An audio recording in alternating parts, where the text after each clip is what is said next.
What's up, everybody? Drew here. Today I thought it'd be cool to explore some of the synthesizers that come default with Logic.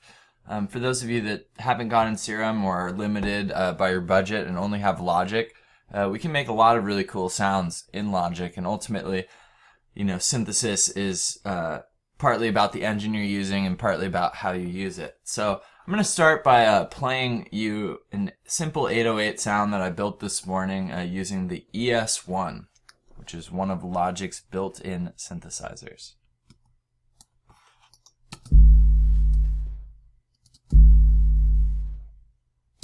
Alright, so I'm going to show you how to make this sound, and the cool thing about designing a synth patch is, unlike a sample, we can write a bass line. So I could come in here, get my tempo.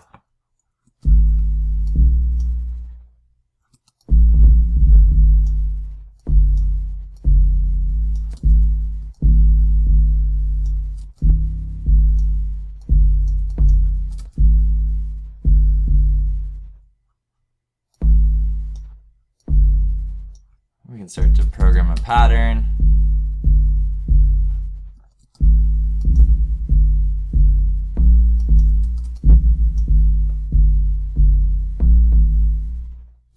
Kind of have to use your imagination, but you get the idea. I'm not limited by just a C note or a D note.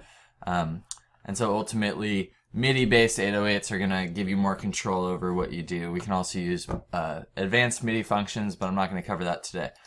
Alright, so first I'm going to create an additional ES1 synthesizer. So you could click the add from the main drop down. It's this one right here. I'm working, let's do a stereo. Let's create this. Alright, so this is what we initially have. Now what I'm going to do is I'm going to create just a single MIDI note so that I can audition the sound.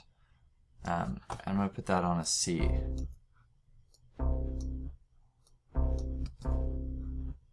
Alright, so that is the basic sound that this default ES1 goes to. Alright, so the hardest part about jumping between different synthesizer engines is just getting used to the GUI, or the graphic user interface, where we select sounds. The cool thing about using synthesis is a lot of the same components exist in most of these synthesizers. So let's talk about some of these components. We have oscillators. Looks like we have two separate oscillators. We have a pitch envelope that will essentially alter the octave that these oscillators are in. And an oscillator is a fancy word for a sound creator. Specifically, oscillators create waveforms. And so you can see by this selector, we can choose different waveforms. So we've got a straight triangle, some different shapes of triangle, a sawtooth wave, and then it looks like we can blend between how symmetrical our actual sawtooth divide is. So we've got some pretty cool functions in the oscillators. Alright, moving over here, it looks like we've got drive, which is going to be, in some cases, distort a signal if we drive it very hard. We've got a cutoff, so this is a filter. Typically cutoffs are high cuts or like low pass filters. So open would be the whole spectrum, and the further down I go would be the less higher frequencies I'm hearing. So let's hear what our cutoff does. Open, closed. So you can hear that I can create kind of a filter sweep sound by moving my cutoff. Alright, cool. Key. This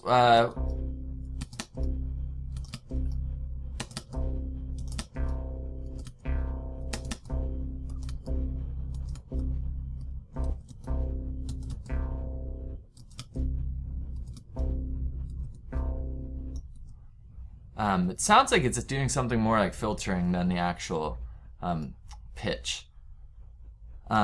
So resonance. Let's talk about that. That's sort of the amount of harmonic rich content. So you can kind of think of like the more resonant a sound, the more like bright even a tingy eventually. All right, moving to the right, we've got our ADSR via velocity. What is ADSR? ADSR is an acronym for our envelope, and what it means is attack, delay, sustain, and release. Let me say that again: attack, decay, sustain, release. All right, so for an 808, our ADSR is going to be super crucial because we are not only creating a sound that is made from an oscillator, might have effects on it, but we want this to be a pitched sort of kick drum sound, building the 808 that you're going to need for your hip hop beats, and we hear a lot in trap music and pop music. So we're going to want a short attack. A long attack basically would mean it takes longer to get to the peak sound, and anything percussive, you could think like you hit a drum, you hear a sound, and then it goes away. And so we want our attack to be really quick, and we're going to want our decay and sustain to also be somewhat short, and our release potentially at 0. All right, so moving over here back to the left bottom corner, we've got glide. So glide function is how long it takes to slide from one note to the next. So if I were to put this up here and overlap MIDI notes, we hear them just go between each other.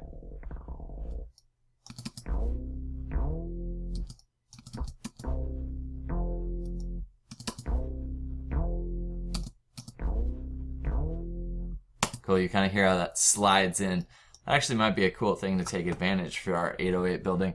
All right, our LFO, low frequency oscillator. LFOs and synthesizers are things that we can use to control other parameters. So typically to make a bass flutter, like in future bass, we use an LFO to automate some parameters. To make a growl open up a cutoff, instead of just like automating this, we can tie that to the LFO.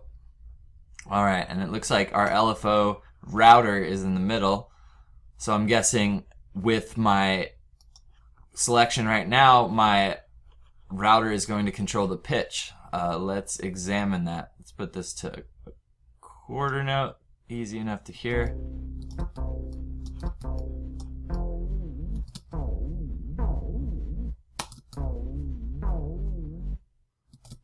All right, so definitely that was changing the pitch. If I do cutoff, let's confirm this is right. Cool, sounds sort of like a retro dubstep sound.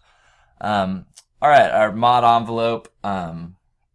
This is another version of an LFO. Typically, mod envelopes are like in Serum, which I did my riser tutorial in. We can use them exactly like LFOs. We can also use envelopes to control our ADSR, and some ADSRs are presented more as envelopes. All right, and then finally, it looks like at the bottom we get the option of our tune. So our fine tune, we could bring this down, which make it, this C would no longer be a full C. Analog percentage, that's interesting since it's all digital. I wonder what that means. Bender range, so if I were to use a pitch wheel on a MIDI synth or draw in pitch changes, this would control the amount. So if I wanted to do that just to demonstrate, to review, the way we do that is we go into View, MIDI Draw, Pitch Bend. Where are you? Here. We get a line. And what this means is if I go all the way to the max, the note's going to go up 2 semitones. So we should end up on a D. And you hear that. And it looks like we only get 1 bender range, so chances are this will go down another 2 semitones. Cool. So for our 808, we could do some pretty cool stuff by having our pitch fall off a little bit. So we might return to that. All right, I'm gonna leave that there, but minimize it a little. Cool, so let's get at it. I'm just gonna alter some sounds, and we'll see if we get close to the 808. Hopefully I can do this for you guys. Alright, so first of all, our oscillator. Let's try, I like this waveform. We hear the octave change.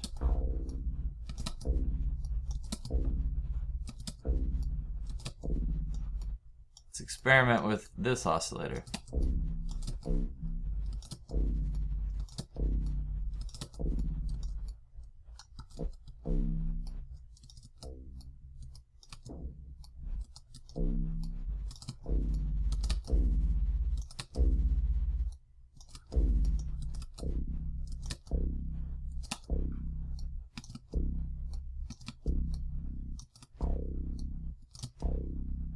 Got some cool notes in there. Drive it. All right. Now here's where the sound's really gonna get shaped and come to life. Let's start messing with our envelopes here, or Adsr.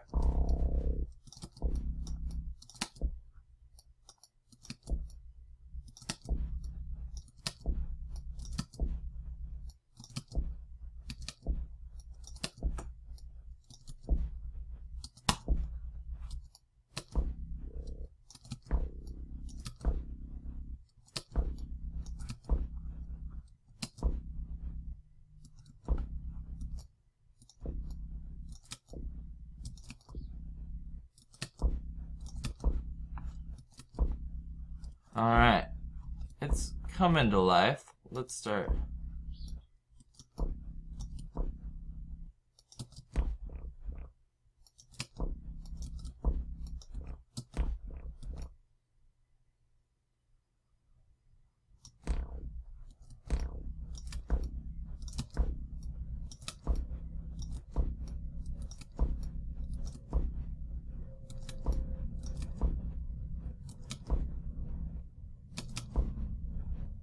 Alright, hear that little pop at the end? Because I think we need a little release.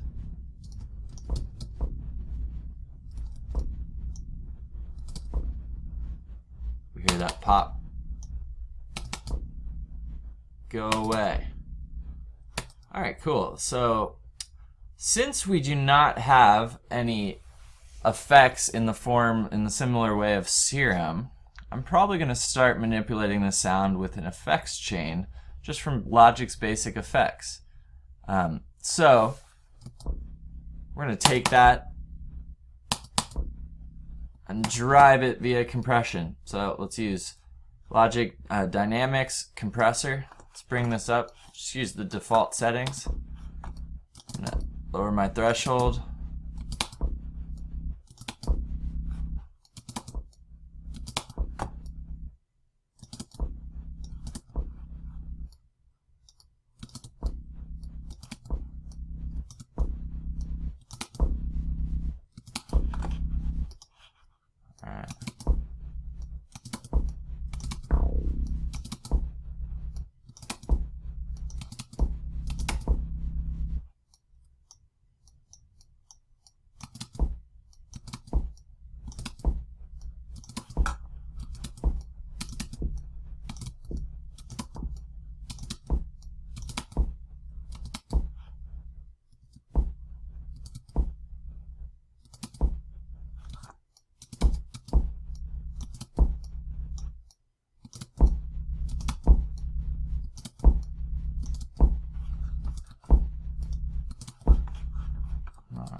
Clip here.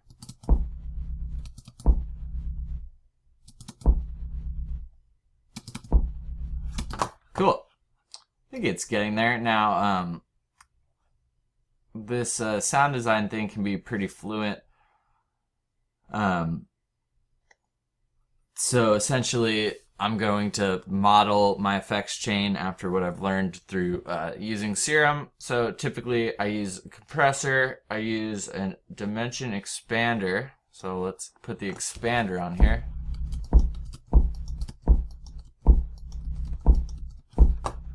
more punch. Let's try it before our compressor.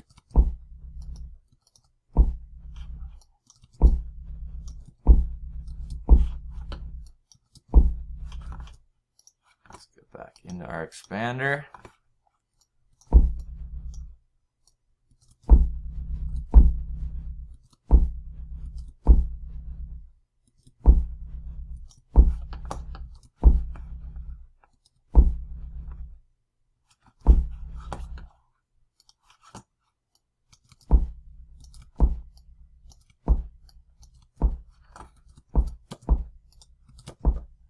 Alright. I don't clip too hard. It's almost sounding like a kick drum. Try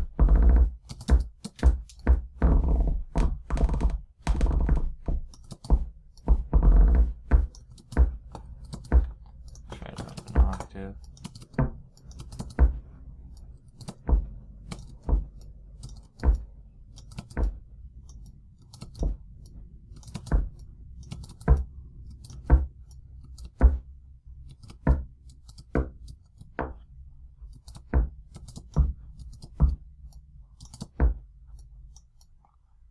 Messing with some different waveforms.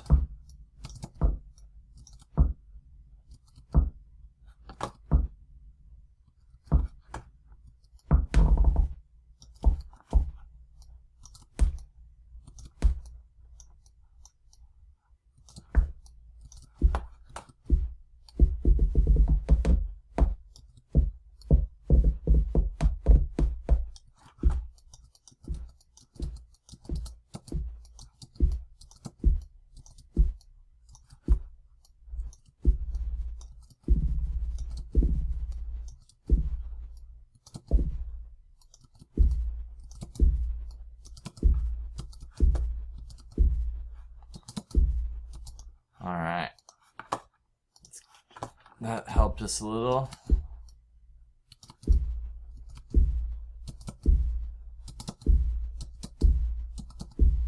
Starting to hear the sub breathe a little bit. You probably are having trouble hearing that through anything but some good headphones or a system with the sub. That's pretty cool. All right, now what's sort of fun as you're doing this, we could turn this into audio samples. I used to really have a lot of fun doing that. I would basically take effects, throw them on. So like, let's try a distortion. Let's try clip distortion. Let's try, let's see here.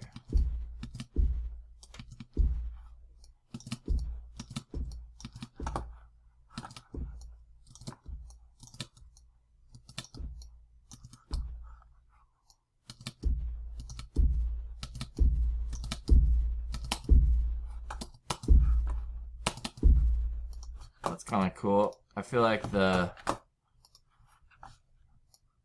attack, I could hear it going like boom. So we've got an 808. Now if I like that effect, I could hit a Control B, bounce it in place. I could name it, 808-1. All right.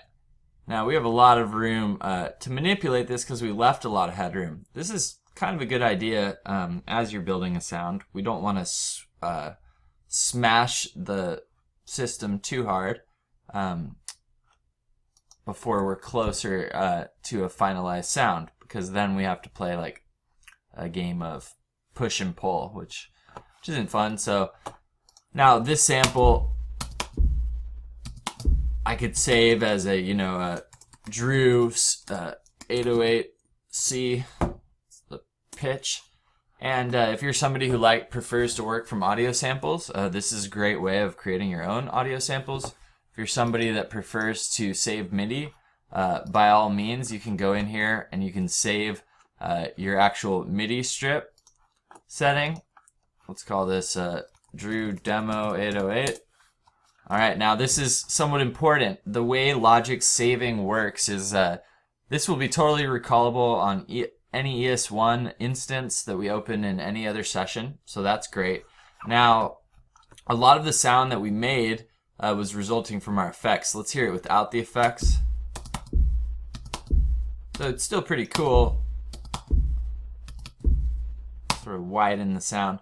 But if we wanted to ever save an effects channel, which I highly recommend you doing, you can go save channel strip setting as, and then you could name this like 808 chain 1.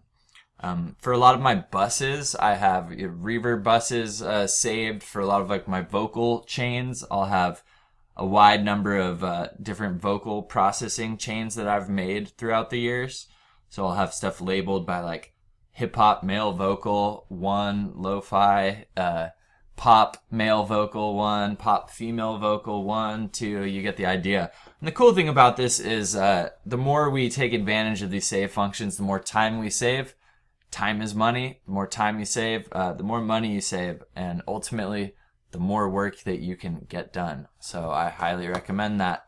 Hopefully this was helpful. I know I didn't build the sweetest 808 ever, but one of the goals of the video was to get you through the different functions within the ES1, and I encourage you to build your own 808s. I think it'd be really cool if you guys wanted to send me an 808 wave. We could get some sort of like collaborative group ES1 808 preset folder going that I'd be happy to share with everyone. So just an idea. Same goes for any of these other sound building exercises. All right, cool. I'll do the same exact thing in ES2 and perhaps some of the other built-in synthesizers in Logic. The main difference between the ES1 and the ES2, sort of some added functionality.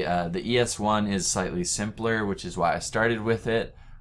They both can create cool sounds. You have more control over a lot of different things like linking the LFO, the type of LFO, the oscillator waveforms, and all of that. Cool. Hope this helped you. Let me know. Thank you. See you guys next time.